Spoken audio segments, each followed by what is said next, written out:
Obama is a radical communist, and I think it's becoming clear. That's what I told people in Illinois, and now everybody realizes it's true. He is going to destroy this country, and we're either going to stop him or the United States of America is going to cease to exist. Is there any...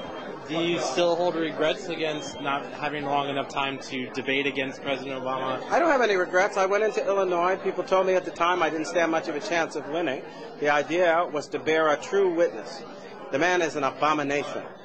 He is someone who has actually advocated infanticide, that when babies are the target of abortion, if they happen to escape the abortionist's intention and are born alive, he actually supported the idea that those babies should be set aside to die.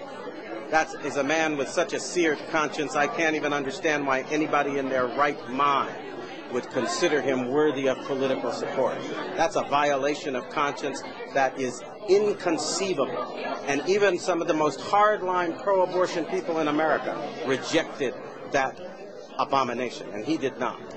So what does tonight mean when President Obama is President of the United States? How does tonight play a role? That's another question. Is he President of the United States? According to the Constitution, in order to be eligible for president, you have to be a natural-born citizen.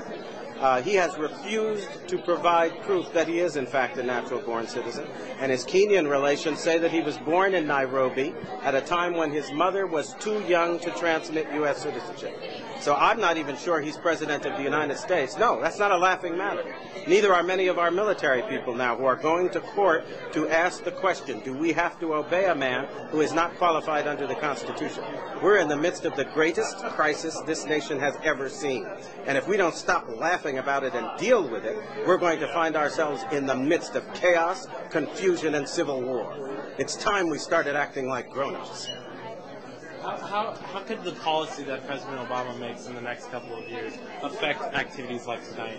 Sorry, the person you call President Obama, and I frankly refuse to call him that. Right. At the moment, he is somebody who is kind of an alleged usurper, who is alleged to be someone who is occupying that office without constitutional warrant to do so.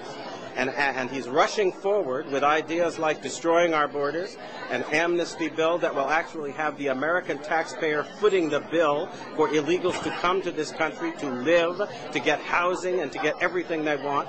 He is also somebody who has just announced a program that would essentially destroy the validity of existing mortgages and encourage everybody in the country to stop paying their mortgage because the government is going to pay it instead. This is insanity. It's as if we have put insane children and adolescents in charge of our government. And I think we need to ask simple questions. A couple of years ago, we were arguing over every penny in the United States budget, and it was quite clear we didn't have enough money to go around. Well, somebody asked me where we came up with $2 trillion in the course of the last 6 months. Did we wish for it out of the air? Have people gone mad in this country? You don't have that money. We are claiming that a bankrupt government can save a bankrupt banking system. Explain to me how that happens, because I think that's impossible. And the fact that we have just elected an individual who may or may not be qualified, and he presents silly ideas like this and says, let's move forward now, and we're all acting like the laws of economics have been repealed, and we can actually afford to foot the bill with money nobody's got. This is insane. It's got to lead to the collapse of our economy, and it's going to.